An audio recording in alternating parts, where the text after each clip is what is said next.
Dobrý den a vítejte na třetí přednášce z teorie argumentace, v níž se budu zabývat tématem, které je pro mě zvlášť důležité, a to je srozumitelnost. Svou přednášku začnu jedním velmi zajímavým psychologickým experimentem, který prokázal existenci fenoménu, jež se v literatuře objevuje pod názvem efekt doktora Foxe a byl poprvé popsán v roce 1973. Začneme od začátku.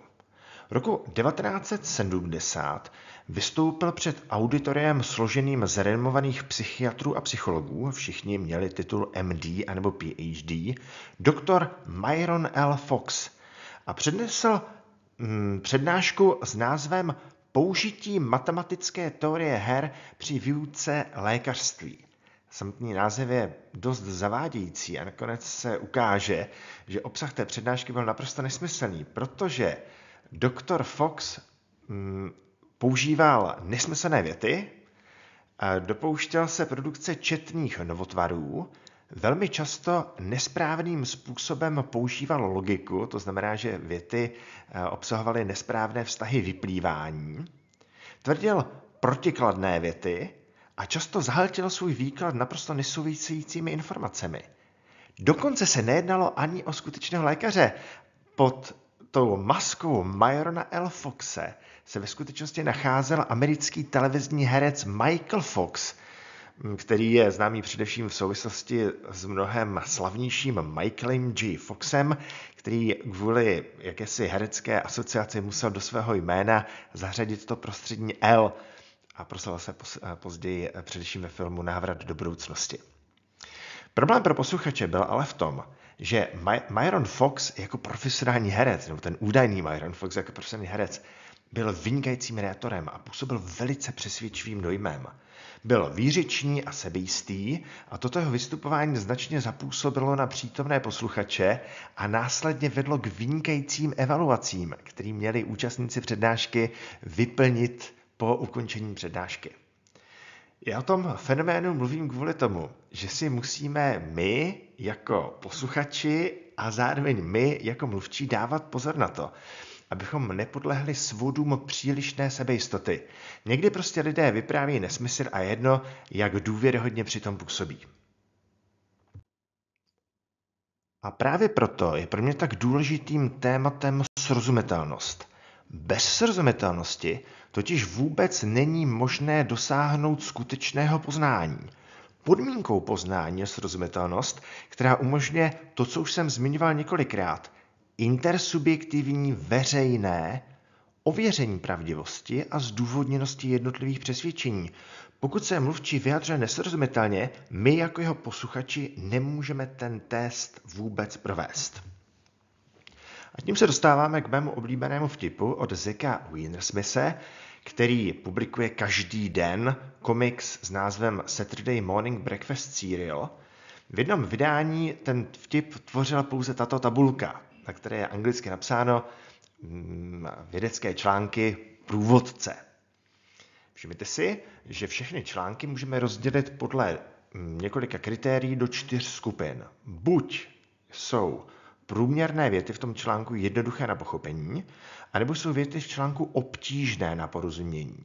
A tím druhým kritériem je komplexnost tématu, kterému se ten článek věnuje. To téma může být buď složité, anebo jednoduché. Pokud máte autora, který píše jednoduše o složitých tématech, pak je to autor skvělý. Je to tady označeno zeleně jako great writing. Pokud jsou jednotlivé věty komplikované a téma je komplikované, pak je to typické psaní, tak píšou snad všichni průměrní vědci, kteří publikují v odborných časopisech. Někdy se může stát, že člověk píše o jednoduchém tématu jednoduchým způsobem a v tom případě je aspoň upřímný. Ale nejnebezpečnější případ najdeme vpravo dole tabulky, kde je téma jednoduché, ale styl psaní komplikovaný. A proto Wienersmith tvrdí poněkud prostořece, že v takovém případě se obvykle jedná o bullshit. Prostě jedná se o blbost. Někdo chce působit důležitým dojmem a proto píše komplikovaně, i když téma jeho psaní je velmi prostoduché. Když komunikujeme, měli bychom dodržovat dva principy, kterým se říká ve filozofii princip kooperace a princip vstřícnosti. S principem kooperace poprvé vyrukoval filozof Paul Grice, který v roce 1975 publikoval článek s názvem Logic and Conversation. Ten článek existuje v českém překladu, nepříliš kvalitním, ale přesto ho velice vřele doporučuji k přečtení. On totiž Grice tvrdí, že při komunikaci musí účastníci dodržovat ne nějaké dva základní principy, ale dokonce 4 základní pravidla. Když dodržujete tato základní pravidla, tak je tím zajištěn úspěšný průběh komunikace a vzájemné porozumění. A mimochodem to je, oč by v komunikaci mělo jít. Mluvčí hovoří proto, aby mu bylo rozuměno a posluchači naslouchají proto, aby porozuměli. Grice označuje tady tyto 4 pravidla názvy informativnost, pravdomluvnost, relevance a jasnost. A my ty jednotlivé principy můžeme označit takovými maximami, proto se jim taky někdy říká maxima komunikace. Ta informativní maxima, to informativní pravidlo zní mluv tak dlouho, jak je nutné. To znamená ani ne déle, ani ne kratší dobu. Buď pravdomluvný, čili neříkej nic, co je nepravdivé, či pro co nemáš důkazy. Obávám se, že pokud bychom všichni dodržovali toto pravidlo za všech okolností, tak toho řekneme opravdu jen velmi málo. 3. pravidlo, relevance, mluv k věci.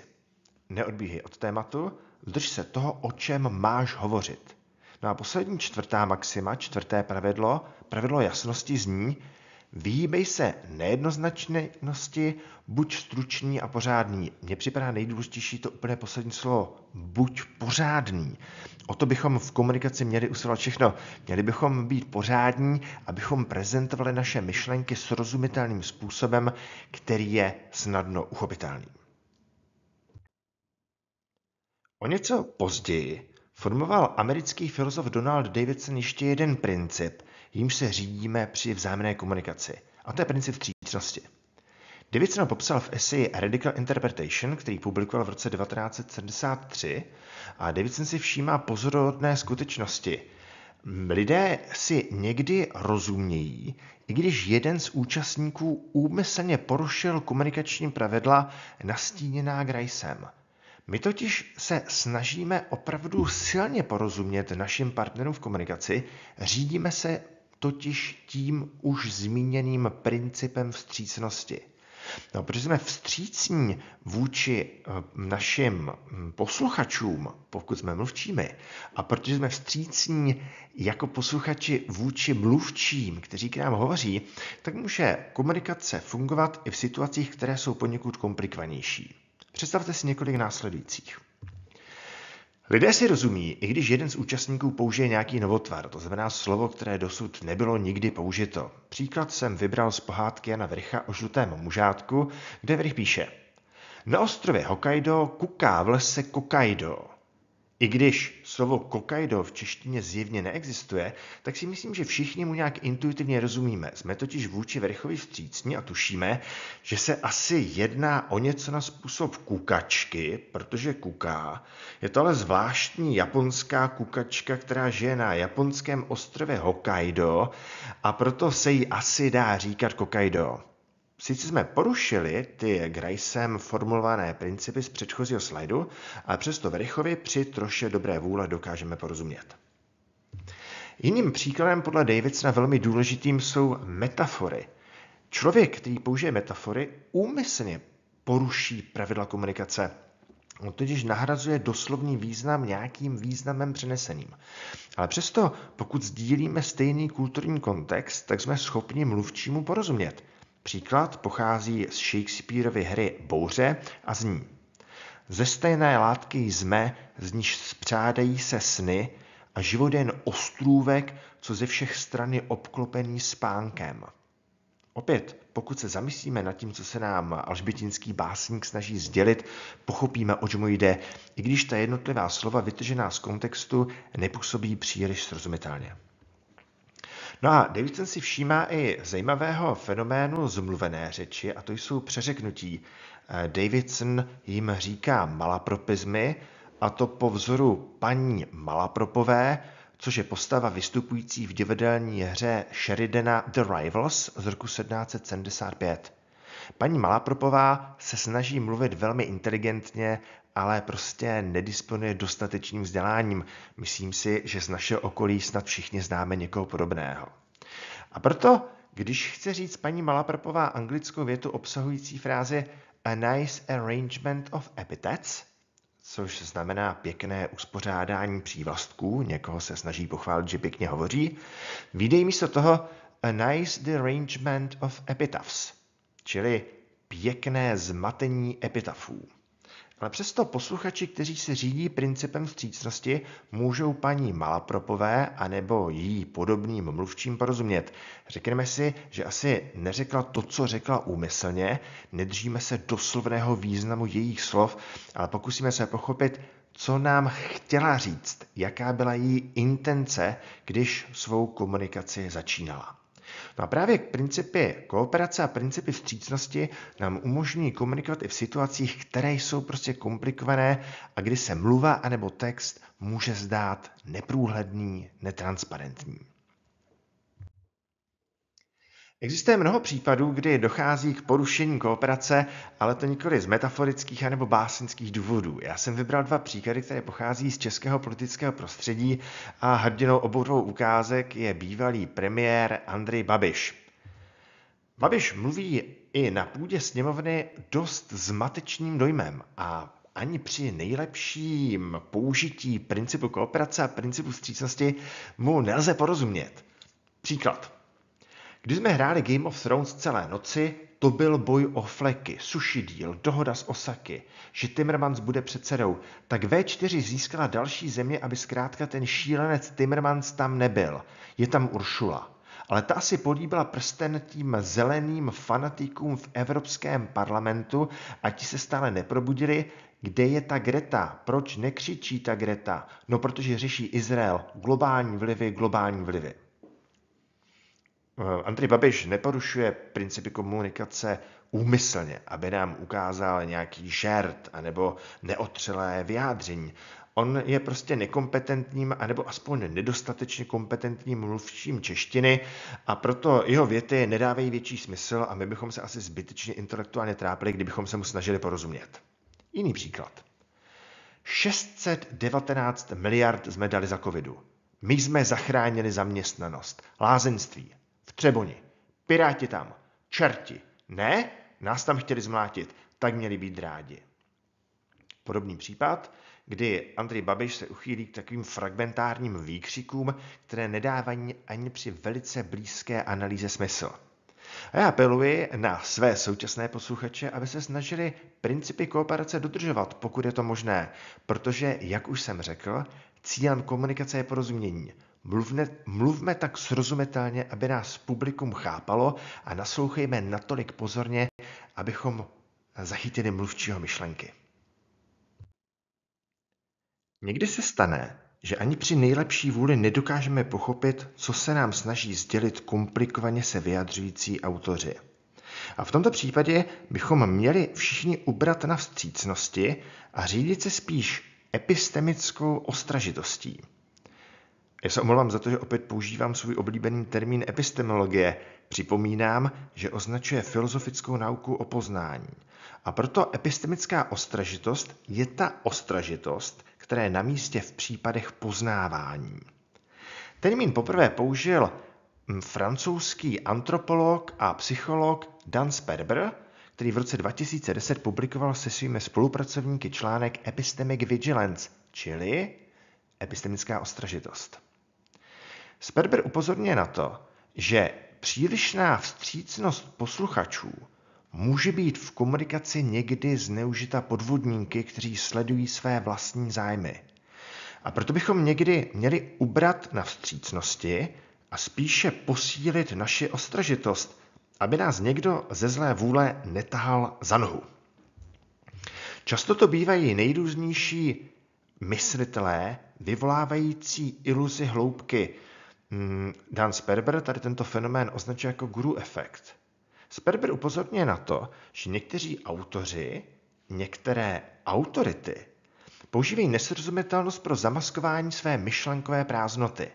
Chtěli by být úspěšní v akademickém prostředí, ale nemají na to a proto se snaží zahalit svou nekompetenci nesrozumitelností. Ale pod ní se neskrývá nic, co by si zasloužilo naše úsilí při interpretaci, naši vstřícnost. Poněkud odlišně se na podobný problém dívají belgičtí filozofé Philip Huygens a Martin Budry, kteří v roce 2015 společně napsali článek The Dark Side of the Loon. Oni se domnívají, že při interpretaci komplikovaných sdělení často podléháme efektu utopených nákladů. To je ekonomický termín, který označuje situace, kdy nějaký agent příliš v minulosti zainvestoval do nějaké činnosti, myslím to obrazně, třeba nikoli penězi, ale časem a energií. A proto není ochoten od té činnosti ustoupit. A Budry a Huygens upozorní na to, že interpretace komplikovaně se vyjadřujících, obskurních anebo obskurantních myslitelů je velmi náročná. A někteří adresáti prostě nejsou ochotní přiznat porážku.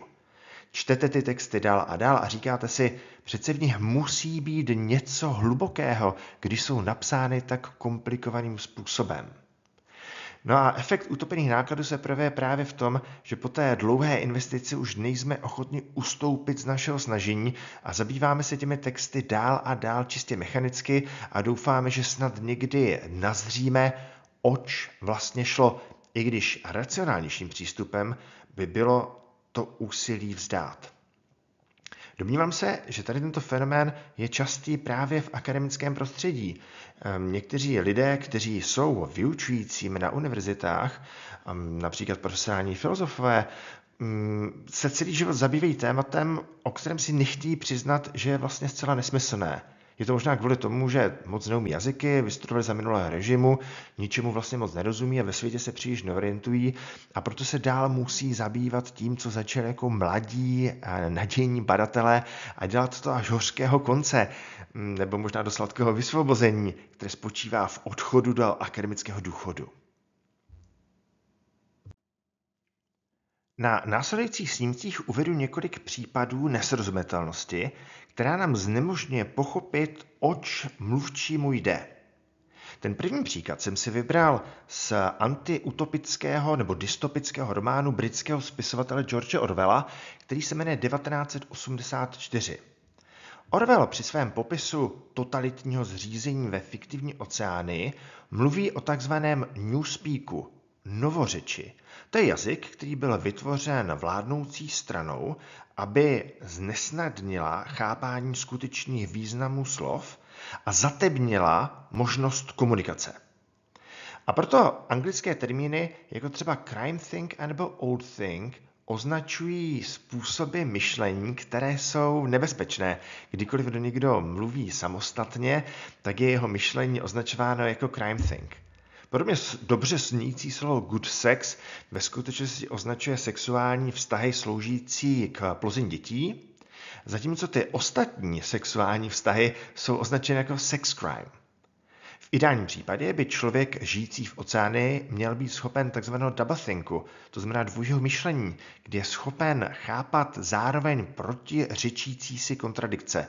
U Orwella se objevuje například matematická pravda 1 + 1 = 3. A člověk, který se zprotiví vůli vladařů oceánie, tak z něho se potom může stát takzvaná unperson, neosoba. Člověk, který byl popraven, zavražděn, který přestal existovat kvůli tomu, že byl považován za politického odpůrce. No stejně ironicky nahlíží Orwell i na názvy 4 velkých ministerstev, které působí v oceánii. Minilav je ve skutečnosti ministerstvem, které se zabývá násilnými výslechy. Minipax nemá nic společného s mírem, ale je to ministerstvo války. Minitrue se nezabývá pravdou, ale dezinformacemi. A Miniplenty není ministerstvem hojnosti, ale spíš ministerstvem, které se snaží naučit občany žít v situaci naprosté bídy. Řekl bych, že podobná novořeč se objevuje od 90. letech i v České republice. Když čtete nějaké úřední dokumenty, zjistíte, že se tam nachází spoustu obtížně znějících termínů, které mají ale většinou velice jednoduchý význam, anebo možná nemají význam vůbec žádný. Jsou to termíny jako budget, vykomunikovat, fokusovat, zprocesovat, rozdiskutovat, vymailovat nebo vyemailovat, outsourcovat, forwardnout, monitorovací indikátor a podobně. Ono se přece tady tyhle anglicizmy anebo novotvary vůbec nemusí v češtině používat, protože proti ně máme mnohem srozumitelnější ekvivalenty, jako je například přeposlat, popovídat si s někým, zaměřit se, vyřešit něco, no a podobně. Jakmile používáte novořeč, zníte poněkud víc důležitě, protože vám vaše publikum hůř rozumí. Hezkým příkladem současné novořeči je zápis z 14. zasedání monitorovacího výboru regionálního operačního programu regionu NUTS 2 Jihozápad z 14. června 2013. Ten text jsem vybral úplně náhodně. Píše se v něm. Ředitelka URRJZ dále připomněla, že pro realizaci realokace finančních prostředků je zapotřebí posouzení dopadu na životní prostředky, tedy vyjádření Ministerstva životního prostředí, dále jen MŽP. Rovněž je nezbytné přesně vykomunikovat s MMRNOK podporované aktivity, neboť z usnesení vlády ČR toto zcela jasně nevyplývá. Dokud nebude URRJZ znát přesné podmínky, není možné dodatečné prostředky implementovat. A tak dál, třesk, plesk, lívanec, bla, bla, bla. Domnívám se, že možná někdo tomuto zápisu rozumí, ale rozhodně mu nerozumí každý a zároveň si myslím, že úřední dokumenty, které mají popisovat utrácení, nebo spíš efektivitu utrácení veřejných prostředků, by měly být napsány tak, aby dokázali pochopit a zhodnotit úplně všichni. Zdá se, že filozofie má s nesrozumitelností větší problémy, než je používání v celku neškodného newspeaku. Jako první na to upozornil německý filozof Rudolf Carnap, který bývá považován za čelního představitele takzvaného vídeňského kruhu. Carnap v roce 1931 publikoval článek, který se jmenuje Překonání metafyziky logickou analýzou jazyka. V něm tvrdí, že filozofie má poněkud jiný úkol, než si mysleli předchozí generace filozofů. Po vzoru Ludwika Wittgensteina tvrdil, že filozofie by měla analyzovat běžné i vědecké výpovědi a oddělovat smysluplné věty od nesmysluplných. Hlavním problémem, na který Carnap poukázal, jsou takzvané pseudopojmy a pseudověty. Začněme od pseudopojmů. Pseudopojmy jsou zdánlivá slova bez významu. Na první pohled vypadají jako skutečná slova, ale při bližším logickém ohledání zjistíme, že význam ve skutečnosti vůbec nemají. Nemají totiž, jak říká Carnap, empirické příznaky. My nedokážeme odlišit, které věci jsou těmito pseudopojmy označeny a které nikoli.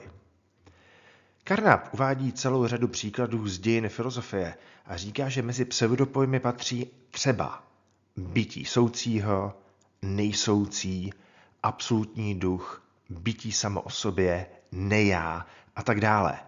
Tato slova vypadají bombasticky, ale, jak už jsem řekl, jedná se ve skutečnosti o pseudopojmy. Možná ještě nebezpečnější jsou podle Carnapa pseudověty. To jsou zdánlivé věty, opět bez významu, které buď obsahují pseudopojmy, anebo mají vadnou syntax, znamená to, že je něco špatně na jejich větné skladbě. Příkladem vět, které jsou pseudovětami z důvodu vadné syntaxe, může být například Carnapova věta César je prvočíslo. Tato věta má ze syntaktického pohledu, z pohledu gramatické syntaxe, korektní formu, ale když se nad tou větou zamyslíte detailně, zjistíte, že predikát, čili je prvočíslo, nemůže být korektně přiřazen k subjektu, zde k Césarovi. Existuje spoustu sofistikovanějších příkladů pseudověd, z níž jednu vymyslel třeba Noam Chomsky. Chomsky řekl, colorless green ideas sleep furiously. Bezbarvě zelené ideje spí divoce. Opět, slova jsou poskládána tak, že z pohledu gramatické syntaxe dávají smysl, logická syntax ale mne ukáže, že ty věty nemohou být poskládány tímto způsobem. A nebo můj oblíbený příklad pocházející od logika Stevena Jabla. More people have been to Germany than I have. Opět, musíte se poněkud hlouběji zamyslet, abyste zjistili, že tato zdánlivě korektní věta ve skutečnosti neznamená nic, je pseudovětou. Skutečným virtuózem nesrozumitelnosti a nesmyslnosti byl podle Carnapa jeho současník, německý filozof a představitel fenomenologie Martin Heidegger. Heidegger napsal spoustu textů, které jsou naprosto nepřístupné, pro laika nepochopitelné, pro odborníka netransparentní. U určitého typu publika vyvolávají Heideggerovy texty obdiv a fascinaci. Lidé si zřejmě říkají, že když se někdo vyjadřuje tak strašně komplikovaně a nepochopitelně, musí být jeho myšlenky zvlášť hodnotné a hluboké. Carnap do tohoto projektu hodil vidle a začal tvrdit, že Heidegger ve skutečnosti neříká nic. Jeho věty jen vypadají jako věty, ale jsou to pseudověty. Jeho slova vypadají jako slova, ale jsou to pseudopojmy. Podívejme se na krátkou ukázku, jejíž analýzou se zabývá i sám Carnap. Je to text z roku 1929, který se jmenuje Co je metafyzika? A Heidegger se v něm zabývá problematikou nic. Jak se to má s tímto nic? Je to náhoda, že tak mluvíme sami od sebe? Je to jenom takový slovní obrat a jinak nic? Avšak co se vůbec o toto nic staráme? Vždyť nic přece věda právě odmítá a vzdává se jej jako toho, co je nicotné. A přece, jestliže se tohoto nic takovým způsobem vzdáváme, neznamená to pak, že právě tím připouštíme. Můžeme však mluvit o nějakém připouštění, když připouštíme nic? Možná však, že způsob, kterým jsme teď začali mluvit, se už jen zmítá v prázdném slovíčkaření. Vůči tomu musí nyní věda znovu zdůraznit svou vážnost a střízlivost, totiž, že jí jde jedině o jsoucno. Čím jiným může být vědě nic než ohavností a fantazírváním. Je-li věda v právu, pak jedno je jisté. O tomto nic nechce věda nic vědět, to je konec konců vědecky přísně pojaté nic, víme o něm tím, že o ničem nechceme nic vědět. Heidegger opravdu používá velice nesrozumitelný způsob vyjadřování. A Carnap aplikoval svou metodu právě na tuto krátkou ukázku. Tvrdí, že nic je klasickým příkladem pseudopojmu, zvlášť pokud ho Heidegger ještě zdůrazní tím, že ho napíše s velkým písmenem, jako by se jednalo o něco zvlášť mystického a mysteriózního. Věty, ve kterých se objevuje termín nic, jsou pseudovětami. A některé jsou pseudovětami i přesto, že v nich nic nefiguruje. Jejich syntax je totiž natolik pokřivená, že v důsledku tyto věty nic neznamenají. Heideggerův způsob vyjadřování byl od Carnapových časů usilovně kritizován, ale zároveň bezmezně obdivován. Tento obdiv byl rozšířen například mezi francouzskými představiteli poststrukturalismu a postmodernismu. Mezi ně se řadí filozof, který je proslavený naprostou nepochopitelností svých myšlenek, a to je Jacques Derrida. Nesrozumitelnost ale Derridovi nezabránila v dosti velkém vyhlasu. Je populární i mezi českými filozofy a některými sociology a některými literárními teoretiky.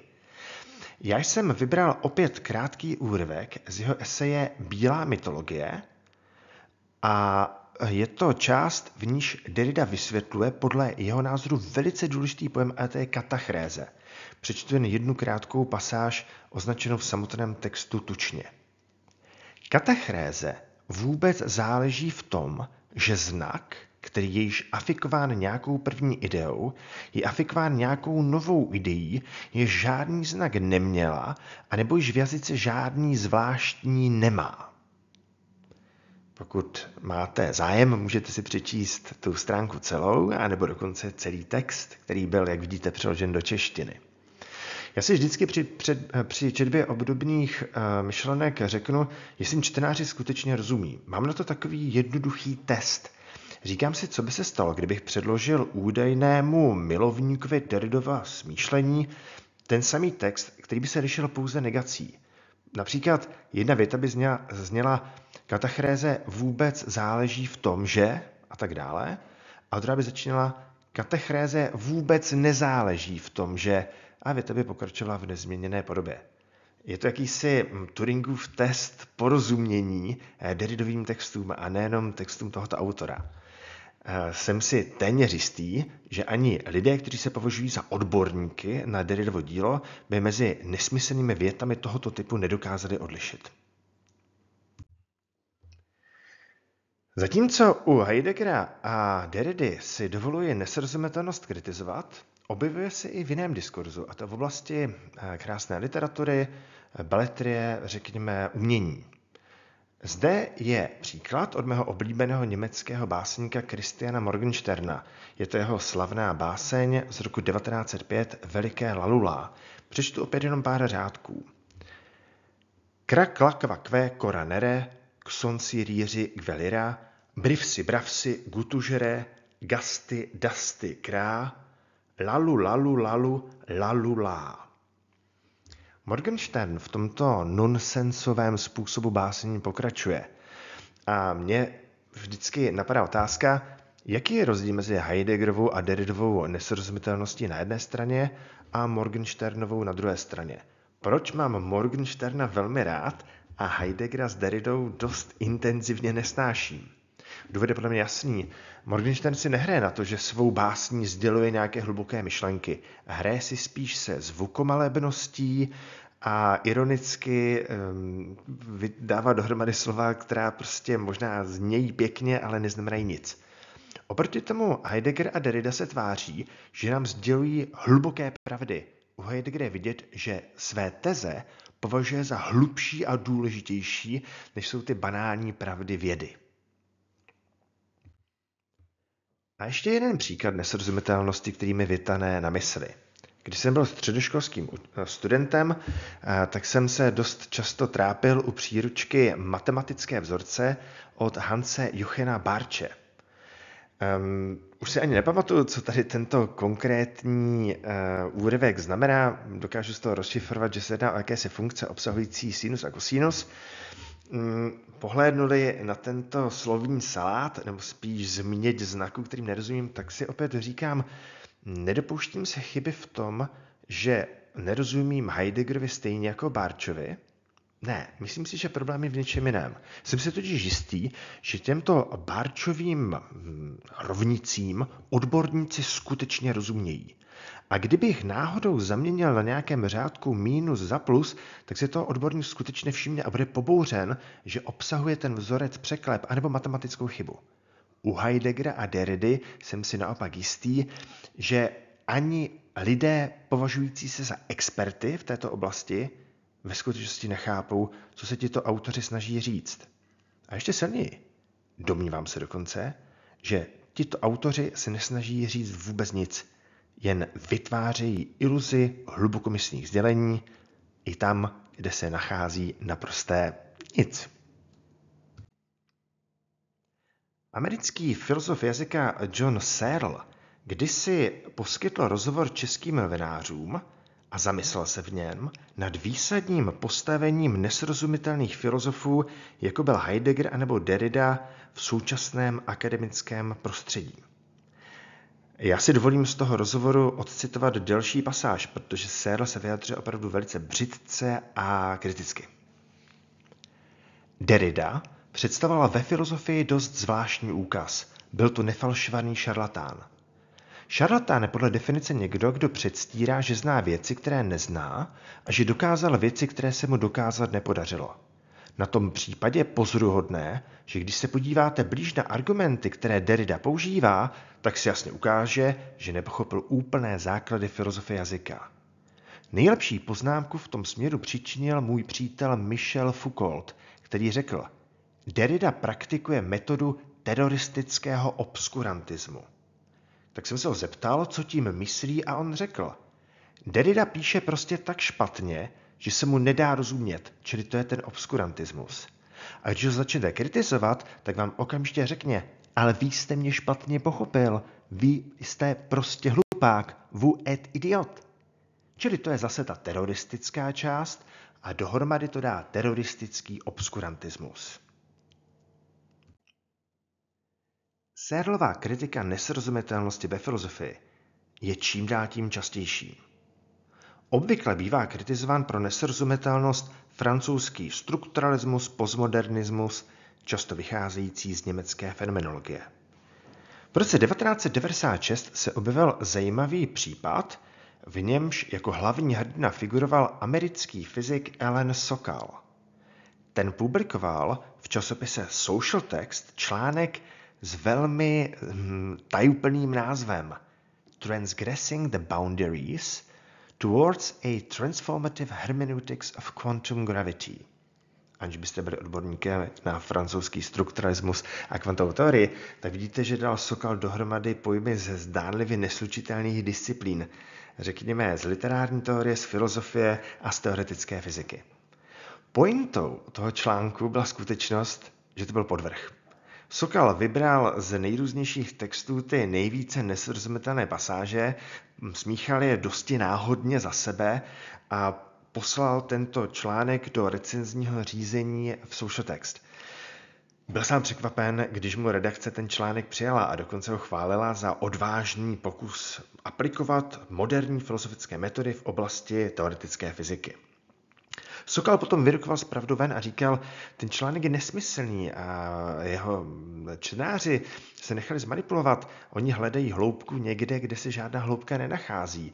A Sokala tady tento neradostný obrázek dobové filozofie vedl k tomu, že vydal se svým spolupracovníkem Jeanem Bricmontem knihu, která se jmenuje Intellectual Impostures, byla publikována poprvé v roce 1998 a v ní se detailně zabývá kritikou současných nebo nedávno zemřelých filozofů, jako byl například Jacques Lacan, Julia Kristeva, Luc Irigaray, Bruno Latour, Jean Baudrillard, Gilles Deleuze, Félix Guattari, Paul Virilio a mnozí další.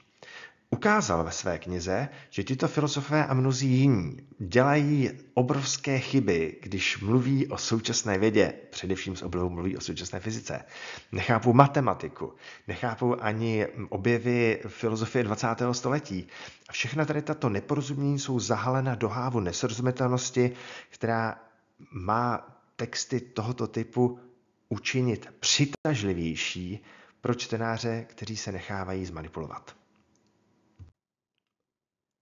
V souvislosti s nesrozumitelností ve filozofii je vhodné zmínit myšlenky amerického filozofa Daniela Dennetta. Ten v roce 2009 napsal článek, v němž vysvětluje význam slova DPTs. DPTs jsou hlubokomyslně znící myšlenky, které ve skutečnosti vyjadří banální pravdy. Pravdy, které možná si můžete dát v podobě magnetky na ledničku a každý den se kochat nad jejich zdánlivou hlubokomyslností, ale které ve skutečnosti nevyjadří nic podstatného. Příkladem takovýchto DPTs je podle Dennetta třeba láska je jen slovo, věk je jen číslo, všechno je propojené, každá cesta začíná prvním krokem. Tyto myšlenky znějí možná někomu vábně, ale při detailnějším promyšlení zjistíte, že ty věty označují buď banální pravdy, anebo jsou nepravdivé.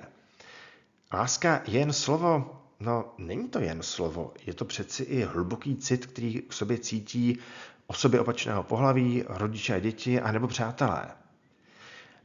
Každá cesta začíná prvním krokem. Ano, to je také banální pravda, ale abyste někam došli, tak musíte těch kroků učinit tisíce. A možná ty následující kroky jsou důležitější než ten první. Virtuozem ve vyjadřování tady těchto zdánlivě hlubokomyslných myšlenek je, ani se mi nechce říct filozof, spíš takový extravagantní myslitel Deepak Chopra. Když se podíváte na nějakou sociální síť Deepaka Chopry, zjistíte, že se vyjadřuje právě tímto způsobem. Například: Consciousness is the driver of evolution. Every time you eat a chicken or banana, it transforms into a human. A hashtag Cosmic Consciousness.